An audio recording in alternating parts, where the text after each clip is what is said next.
And today's gratuitous food shot is old-fashioned tonkotsu ramen. Hi guys, thank you so much for being here once again. And today I'm feeling like having a rant about life in Japan.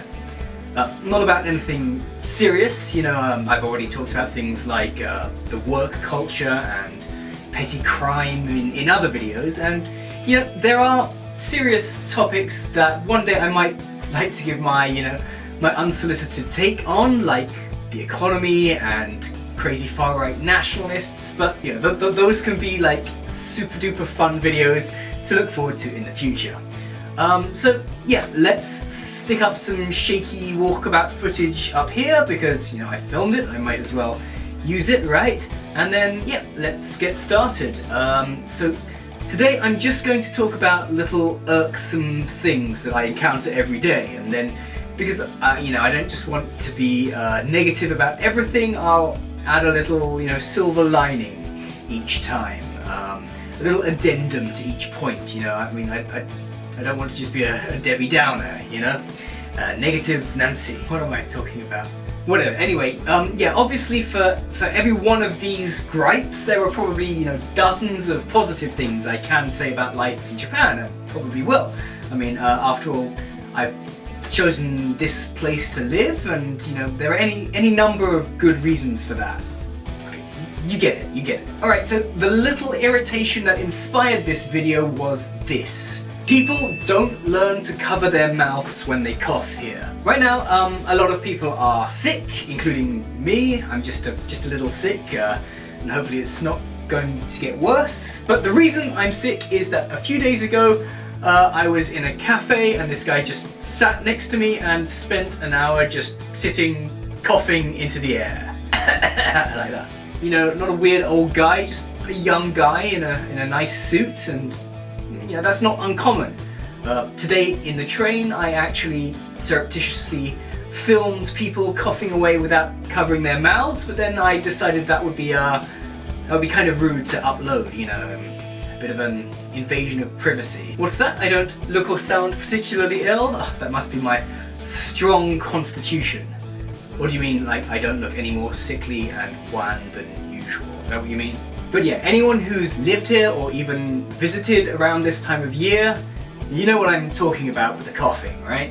And of course, there are the famous, surgical masks that many people wear when they're sick, which of course is better than nothing. These things.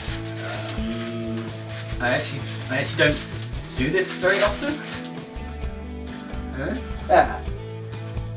These things. And of course they're better than nothing, but people rely on them way too much here. And because they think the mask is doing something, they go out in public more and spread germs. Now, I do appreciate the effort, and I get that it's an external show of consideration for others, and that these people, the ones who don't just want to hide their face that day, they're wearing masks hoping to protect others, or at least signal that they're trying, But these are flimsy pieces of cloth, they're not N95 respirators. And maybe particles from one cough will get caught up in the fabric, but after that you're still spreading germs far and wide. And what would help a bunch more?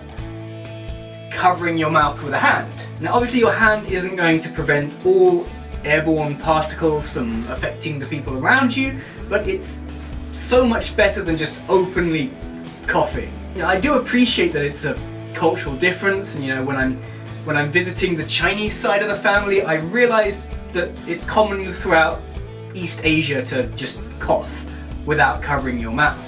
And it's not like I want to impose an outside culture on other people, but in the West we're taught from a very young age that coughs and sneezes spread diseases, and it's such a small thing to do, just to cover your mouth, and I just really wish it would catch on here. Catch on like a virus. Sorry, dad joke. Okay, silver lining. Yeah, the lozenges, they're full of sugar, so pretty palatable. Okay, small inconsequential rant number 2. Outdated banking systems. Now, if you're interested in Japan, you probably already know that for all the robot dogs and incredible levitating trains, there are a lot of systems that are very, very behind the curve. You know, you've probably heard someone complaining that they still use fax machines here in a whole lot of offices, and I think I already did rant about bureaucracy in a previous video. But since then, my bank has announced that there's a fee for using ATMs every time, unless you jump through various hoops every month to keep your account at gold level, you know.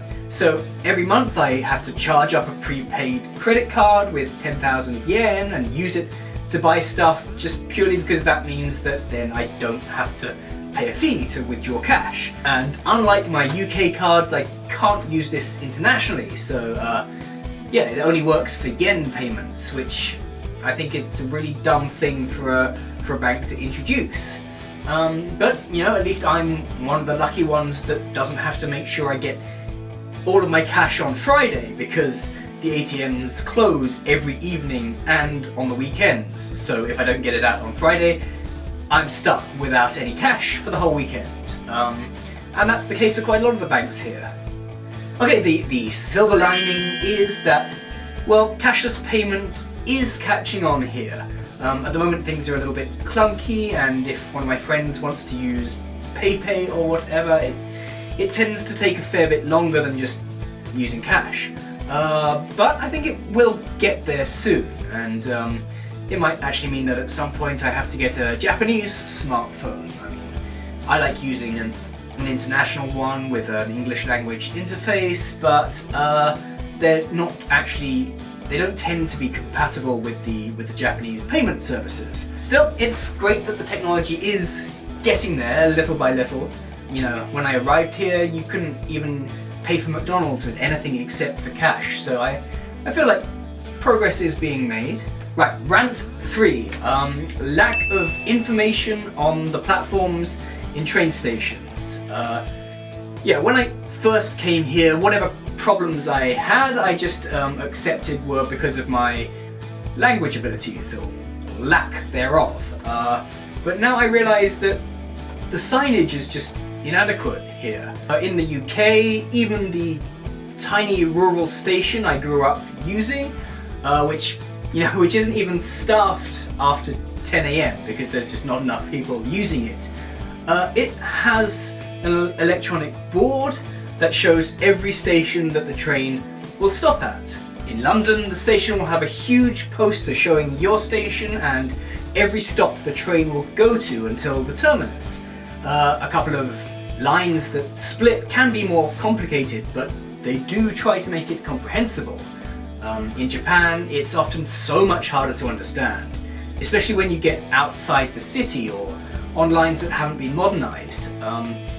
I've had the experience many times now where I'm on a platform that serves a line with multiple branches, and the only thing you're told is the final destination and whether the train is rapid or not. So you have to go and locate the map, which is usually very small and complicated and tucked away somewhere where there are benches, and then find where the train terminates, which often isn't the final stop on the line, but only part way there.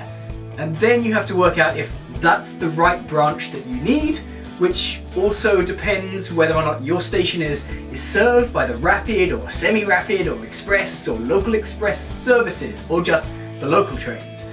And that's not even mentioning the times when there are multiple platforms the same services might depart from. So if you go to the wrong place, you miss your train. That kind of arrangement is not uncommon at all in the larger stations. So the silver lining is, once again, that this is steadily improving.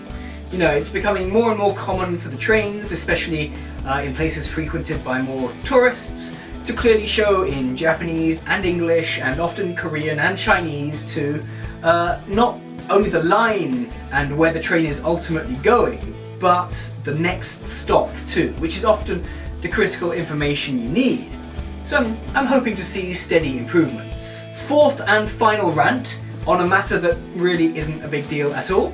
So this is about train etiquette, and you know, that might be strange because, you know, Japan mostly has excellent etiquette. And yeah, I remember being in Rio de Janeiro, and when the train stopped, everyone shoved their way onto the train so that the people who wanted to alight there, they couldn't even get off. And then the train was too crowded for most of the people to even get on. So, you know, there were people stuck on the platform who wanted to be on the train, and people stuck on the train who wanted to get off. Now, Japan is famous for incredibly crowded trains, but, you know, at least people wait before getting on, and they do follow the rules. The problems come when we think about, you know, consideration for others. And I'm not talking about, you know, outlying situations where there's some crazy old man shouting or a fight breaking out or whatever, which does happen, of course. But I mean the little daily things, you know. I'll always remember one time when a blind person was waiting to board, and you know, I was on the other side of the door, and the person behind me started, you know, shoving me, wanting me to get on because I was waiting for the blind person to go ahead. And I presumably they just hadn't noticed, or maybe they just thought that we should get on first. And there's been several times I've quietly been seething because, you know, a seat frees up and an old lady goes towards it, but then someone else swoops past them and sits there. You know, people get very rude when it comes to free seats on trains, especially busy trains. You know, elbows are often involved. Shoving is definitely not rare. You know, I wish that people would be just a little more mindful of others. Though, of course, that also goes for tourists who don't bother to learn Japanese train etiquette before visiting. Please do take a moment to read up on it if you're visiting a big city. So the silver lining here is, well, that this is a total first world problem, really, isn't it? The train service here is still obviously one of the best in the world. Train delays do happen, often sadly because of suicides, but the service famously runs with great efficiency, and maintenance seldom inconveniences travellers, which is very different from what goes on in London. And there are posters everywhere, you know, advising people on good behaviour in trains.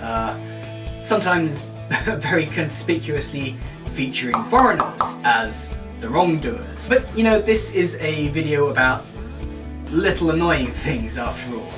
Okay, so endeth my silly rant, you know. Okay, this is kind of a dumb video, but I'm trying out a new way of filming it so that hopefully it can be slapped online quickly. Let's see how that's worked out. Mini rant over, and if you want to tell me how dumb it is to complain about these silly little things, please go right ahead and do so in the comments below. But that's all for today. Yep, see you again next time.